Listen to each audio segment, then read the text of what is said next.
5 डिसंबर ते एकता जो ॾियारो मल्हाइण जे हवाले सां लाड़काने में क़ाइमु थियल सिंध यूनिवर्सिटी कैंपस में बि एकता जा रंग निखिरजी पिया। शागिर्दनि गीतनि ते झुमरियूं हणी ऐं रागिन पारां सुरनि जी वर्खा करे वाह वाह कराए छॾी।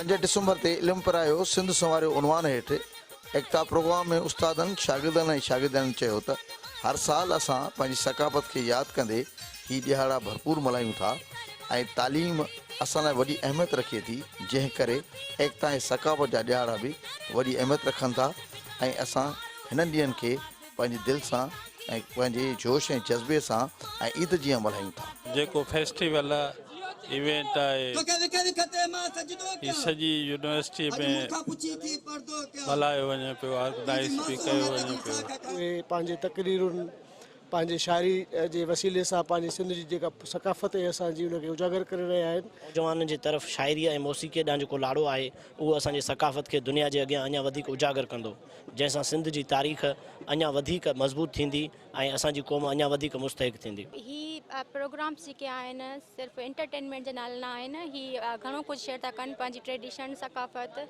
After a long time students exams खां बाद में या फर्स्टेशन एक्टिविटीज़ एकेडमिक एक्टिविटीज़ खां बाद में ही जेके प्रोग्राम्स आहिनि थियणु घुरिजनि इंस्टीट्यूट में। ऐं ही सेकेंड टाइम बिगेस्ट इवेंट जेको आहे अरेंज कयो वियो आहे स्टूडेंट जे तरफ़ां, तमामु बहितरीनु थियो आहे। तमामु सुठो लॻी रहियो आहे छो जो हिन में असांखे पंहिंजी सिंध जे बारे में तमामु घणी नॉलेज थी मिले ऐं तमामु घणियूं एक्टिविटीज़ जी ख़बर थी पए त असांजे जेके कल्चर्स में एक्टिविटीज़ आहिनि उहे कहिड़ियूं आहिनि ऐं असां नयूं नयूं पंहिंजे कल्चर जे बारे में सिखूं था।